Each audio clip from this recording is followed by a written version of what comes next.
Hello everyone, welcome to this new video. In this video we are in the part 8 of Bhagavad Gita series. Let's continue.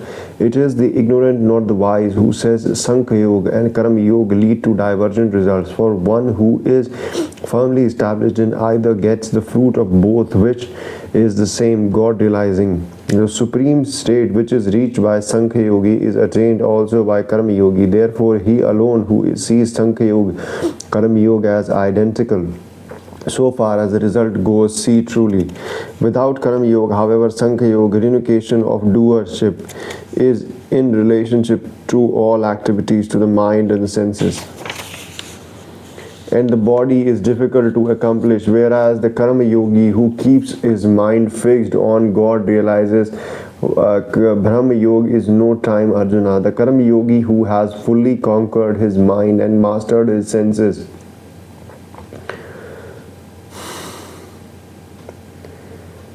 whose heart is pure and who has identified himself with self of all beings, remains unattained even though performing actions.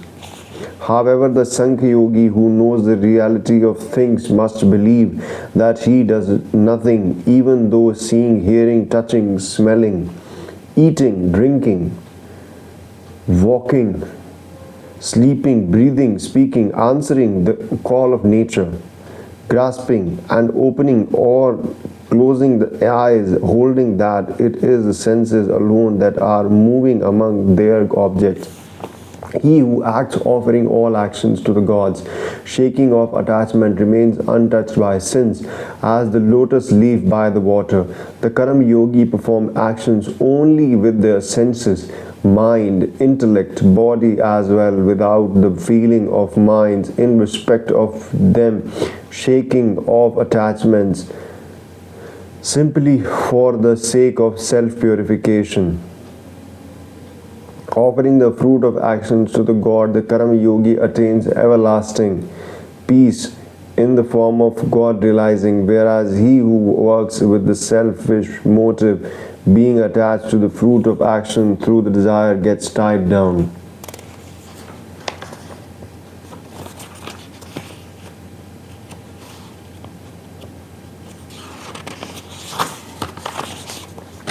The self-controlled Sankhya Yogi, doing nothing himself, getting nothing done by others, rests happily in God, embodiment of the truth, knowledge, bliss, mentally regulating all the actions to the mention of the 9 gates, the body with the 9 openings. God determines neither the doership nor the doing of men, nor even their contact with the fruits of action, but it is the nature alone that does all the things. The omnipresent God does not partake the virtue or sin of anyone. Knowledge is enveloped by ignorance, hence it is that beings are constantly falling a prey to delusion. In the case, however, of those whose said ignorance has been destroyed by the true knowledge of the God, the wisdom shining like sun reveals the Supreme.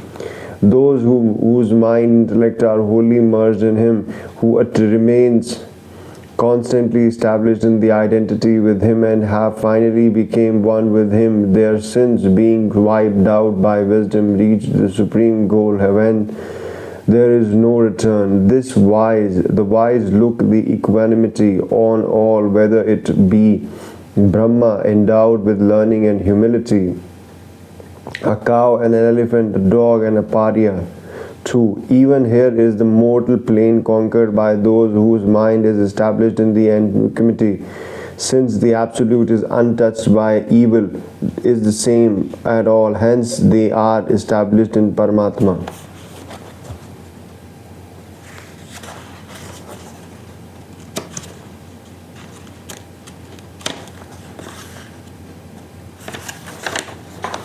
He who with the firm intellect and free from doubt rejoices not in obtaining when what is pleasant and does not feel perturbed on the meeting with the unpleasant, that no ever of Brahma lives eternally in the identity with Brahma. He whose mind unattached to senses, derives though through a meditation the sattvic joy which dwells in the mind, then the yogi have completely identified himself through meditation with Brahma, enjoys eternal bliss. The pleasure which are born of senses contacts are verily a source of suffering only. They have a being and Arjuna, it is for the reason that a wise man does not indulge in them. He alone who is able to withstand in this very life before casting off this body the urges of the lust and the anger is a yogi, and he is alone happy man. He who is happy with himself enjoys within himself the delight of the soul, even so is illuminated by the inner light. Such a yogi identified with Brahma attains Brahma, who is all peace. The seer whose sins have been purged, whose doubts have been dispelled by the knowledge, and whose disciplined mind is firmly established in God, and who are devoted to the welfare of all beings, attains Brahma, who is all peace.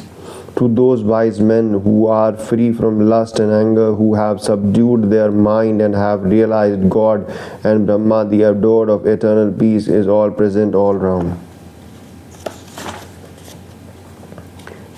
Shutting out all the thoughts of external enjoyments with the gaze of the fixed on the space between the eyebrows, having regulated the prana and the apana, the breath is following within the nostrils. He who has brought his senses, mind, intellect under control, such a contemplative soul, intent on liberation and free from desire and fear and anger, and is ever liberated, having known me in reality as the enjoyer of all sacrifices and atrocities, the supreme lord of all the world, and the selfless friends of all being my devotees, attains peace.